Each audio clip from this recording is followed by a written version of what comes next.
My name is Brinsley Tyrrell, and I taught sculpture at Kent State for a long time. I came to Kent State in 1968 as a temporary instructor in a one-year sabbatical. I guess I've been here ever since. The inspiration behind the brain, it was a competition that the university organized through the Ohio Arts Council Percent for Art program. The brain is sandstone, weighs 32 tons.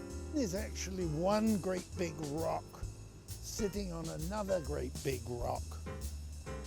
Originally, the stone was going to be visibly just propped on top of the other one, but it worked better if it was pulled in.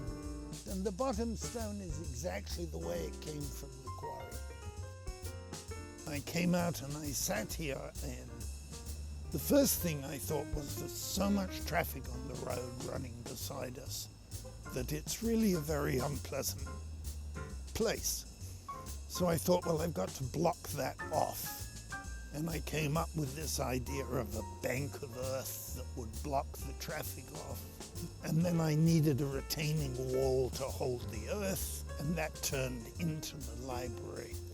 So when we were trying to conceive of how to build this library, we made a whole series of molds of posts, molds of shelves, corner molds, seat molds, and book molds.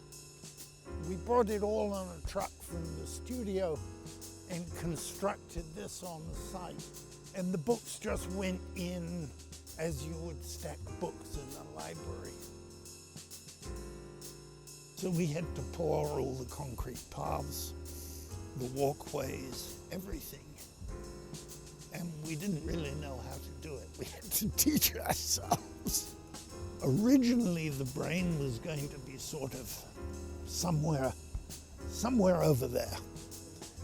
And I realized that having built this bank of earth and this retaining wall, no one would be able to see it from the road. And although I wanted to block the road out and create a nice space,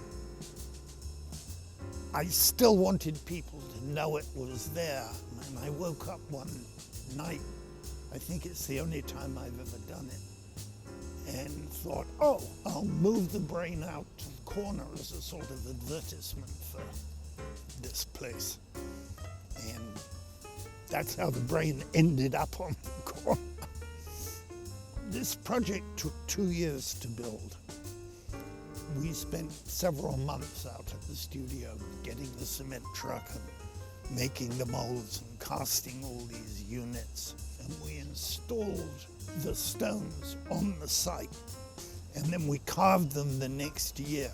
So it's difficult to say what the reaction of people was, because they've been watching it evolve over a 2-year period,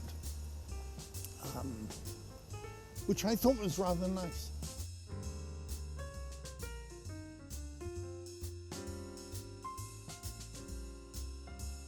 I wanted a really elaborate carving in here. The seed of inspiration reaching out its roots to the library, which represents knowledge, which is what a university ought to be all about. So originally this was going to be on top of the library, but when we couldn't sink the floor, we moved it over here. And I think probably everyone who worked on constructing all this did a little bit of the carving, including me. And it's a rather beautiful stone. It used to have a brighter color, but stone ages.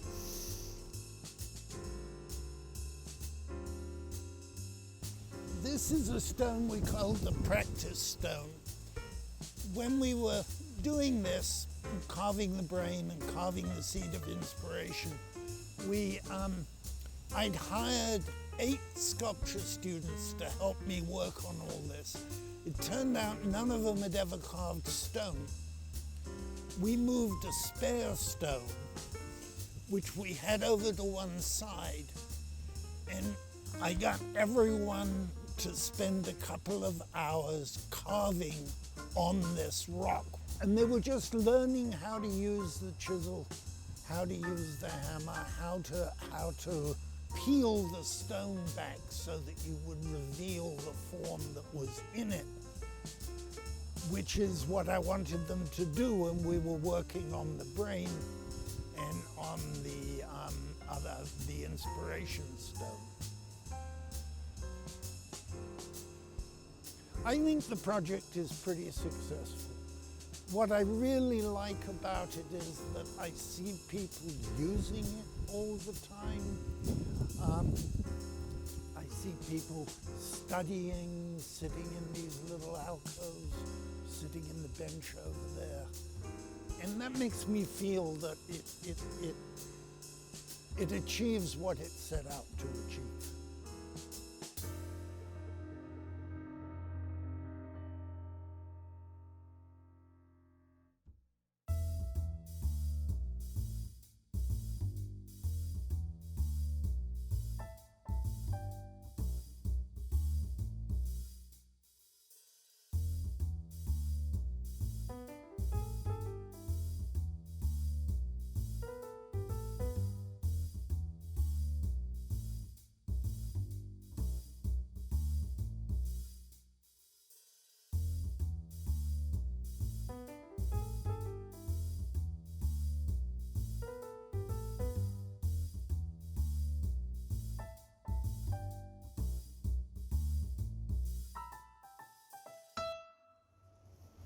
And the top stone, which is starting to go a little darker than it was to begin with.